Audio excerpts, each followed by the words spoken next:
Kaluguran kong kapatid, ng kasal pantayanan, timpong pamimbiya-biya tamo, nino'y taong mayak. Maralas si tamo, awsang kalang mayak, den taong sisimba doldo, detang mapangadi, detang panimag-rosaryo, ampang magnobena. Tutoy ta, mayak lang. Para kaya katamu, mayaping metong ataw, potangalayang bisyo, tahimik ya, at iya sangkot, kareng basa gulo. Ikayong talasawang babae, may kadsabyan mo maswerte ka, huling may kapili kang asawang lalaki, homebody, matunod, tapat kaya ka, masipag, at alangaliwang pigagap ng iyong pamilya at tinganak iyo. Pero yung gospel reading tamong ini, sa sabyana at impang migit kanita, ing kaya paning tao, alayong muketang panayang sisimba, panayang mangadi, tahimik yung tao, at alayang bisyo, at impang migit kanita. Huling ganyan gospel reading tamo, sa salaysay na kaya katamo, ining makwaltang bayang tao, alinapit kang Jesus, amagdulap king kayarianan ng Diyos. Naning katangianan niting makwaltang bayang tao.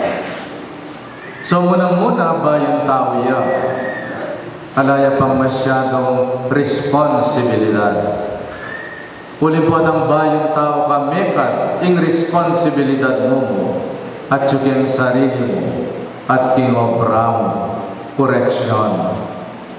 Nung ika bayang tao ka, atin ka naman responsibilidad keng pamilya mo. Idake mo, ingkerang sweldo, ingkerang panahon keng pamilya mo. Nya pinungika, mayak kang bayang tao, yari na kaking kolegyo, at yun na kang obra, idake mo yung sweldo mo, karengwali mo, papagaral mo la, at mag-share ka king budget na ning pamilya. Pero nung bayang tao ka, ala kang pakialam king pamilya mo, sarili mo, ing isipan mo, ing aus dati ka, makasarili ka bayang tao. So my dear friends, number one, maging mayak kang dalaga, maging mayak kang bayang tao, potang magobranak at mikwalta ka, lingunan mo rin wali mo, papagaral mo na. So pan may mamo, king budget yung king balik, then mayak kang bayang tao, mayak kang dalaga, otherwise, makasarili ka. Bukod kaya ang ining bayang tao, single niya, makwal tayo. Asalina yung burina, he's a young rich, he's one of the young rich and the young millionaires at that time of Jesus. Totoo makwal tayo, migit kanita, mapamintuya, karing kautusan ng Diyos. At niyang lawanin yung ginuli namin may maratnan yung ginumit ng lugod. Bakit? Uli mapamintuya karing kautusan ng Diyos. Niya po nang itao, tutuntunan ka, di nga po lumutos ng Diyos. Kalugod-lugod tamo, king matanan ng Diyos. Makalaway ang maratna yung Diyos kaya katamo, potang akatid na, tutuntunan ka na, di nga pulong utos na. Kaluban ang muling meto nga pingari, marat namin lalawan, pagmulalan may lalawan yung anak mo, mipnong lugod, uling meragul yung mayap. Meging mayap yung bayang tao, meging mayap yung dalaga, meging mapamintuya. Nyay gaminda, ikan tatang, agyan na kagadilan na sakripisyo, o tangigit mo rin anak mo, migdalaga la, migbayang tao la, ikabukin po sumong mipnong lugod, karela. Is this the little boy at play? Is this the little girl I carry? Wow! Miragulyang maya padalaga. Miragulyang maya abayang tao. But then, here is the challenge. Nga naning Gino kaya, metong pangbagi ing kulang kera. Muli ka, pisali mo yung pibansyan mo, at idakye mo, karing pakakalulu. O yan yung challenge na ning Gino kaya katamo. Migit ketang ikasisimba ka, migit ketang ikamayap kang tao na kang bisyo, ating bagay kulang kaya ka. Nanoy ka, muli ka. Samasan mo yung relasyon mo kaya pamilya mo, because charity begins at home. It could happen. Sisikloran mo rin, pingari na rin barkada mo, pero kauli mo. Tatampalasananan mo yung mamang po'y tatang mo, kaya kasisiklon. Puta dugo, ika. Maganakaka ka rin barkada mo, pero karas ka rin kapatad mo, panyapingilan mo lang. Baka naman ikay tambayang tao o dalaga, kasundo mo nga, din barkada mo, pero kapatid mo rin kapatad mo. Nya nga na ning ginumuli ka, charity begins at home. Mayap kapin ka rin aliwan tao. Iba mo, o ang panyabyanan me, bala mo na kang mga malati pa mo lisakan me. Gagalang mo rin pinari na rin kaklase mo, pero imamo. Ala kang galang kaya kasisiklod, mayap kita, muli ka pa mo. Charity begins at home. Luguran mo rin kapatad mo, sopan mo la, antabayanan mo la. Lalako at kakawani sarili mo kayong pamilya mo. Pisali mo yung sabla. Surrender mo yung nanumang kerang ketasa na do. Surrender mo yung kerang time, talent, and treasure. Surrender mo yung ketasan mundo. Surrender mo yung bisyo mo. I-surrender mo yung kasalanan mo before you can move on. O yan yung hamon na kaya mo ng Ginoo. Pisali mo at idake mo. Kasalanan yung maging makwal ka.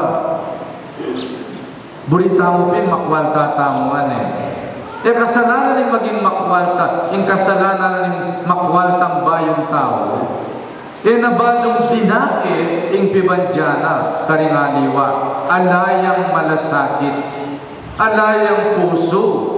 Malupit siya king kalupa ng tao. Makwal kakapin, kapatiyan mo ang densiping mong bali, halang kwenta yung pibandyan mo. Makwal kakapin yung sarili mong atyan mo, yung isipan mo. Halang kwenta yung pibandyan mo, makakayak kaya ka. Nyabi rin taong mayap, gagawa yung mayap. Mayap ka nung makwal ka, pero mas mayap ka nung gagawa kang mayap. Mayap ka nung sisimba ka, pero mas mayap ka nung malulusan ka. Ating kang malasakit, ating kang puso, kareng kalupa mong tao. But the sad ending of the story is, minuli ang malungkot at malula-malupa, ining makwal kang bayang tao, huling tutuyang mabandi. What a sad ending on the part of this young man. My dear brothers and sisters, sana we realize there are higher values than being rich. Why? Because money cannot buy everything, and money is not everything, and we cannot bring money. Putang matetana, malakwan langan din pibandyan tao. So we better share them and use them in doing good to one another. Money can buy a bed, but it can never buy a peaceful rest. And there are some people, para may patudtod lang mo, minom lang sleeping pills. Ulimpot ang dakal ka problema, yung problema mo, gisinga na ka, at yan nakapadudturan. You can buy a bed, but we can never buy a peaceful rest. We can buy a house worth maybe 15 million or 10 million. but we can never buy a one happy family. We can never buy a home. Masandigay balay mo, broken home na kayo man. Naning kwenta naning balayo. Baka daday nga wala ng tuknang karin, nung aliwaring babagwa ang foreign butiki. We can buy a beautiful house, but let us build a beautiful home where there is peace, love, and unity. We can buy a company. We can pay people to accompany us. We can pay a caregiver to serve us, but we can never buy friends who will stand by us through thick and thin, for better or for worse. We can buy a boat, but we can never buy respect and public trust. There are many things that money cannot buy. At yan ang payapot na katamo ng Ginoo. More than wealth, we should do good, and we should have compassion and a heart for other people. Talaga.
Panagabing panalangin ng ngayon panagpatalang sablang kabanalan, palilinta pagparalang kami, pabanalan mo sana ni Sinay, kingupayan, Espiritu mo, pangparagya kami, maliari lang katawan at daya, ning ginoming Jesucristo. Bayan daw usang loob, king pamay nasa kamatayan, kinwanin dinambe at berkasalamat sa kiyama. Pirasa niya pinyi, karinggan disipulas nga, tagabayin di tuangan at kanadya. Itiyin ka ng katawan, amin daon para kayo.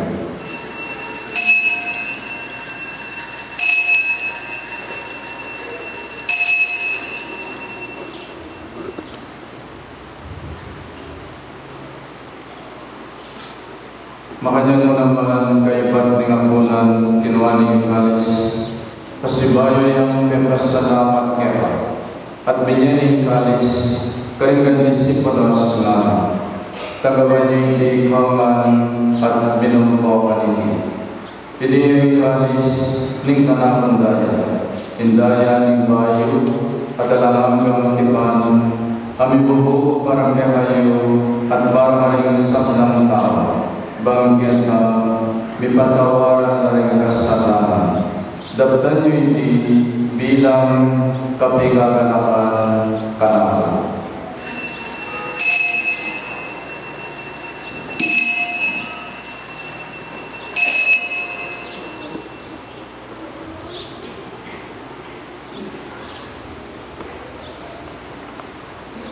Ipasyal tayo ng misteryo ng kasapantayan.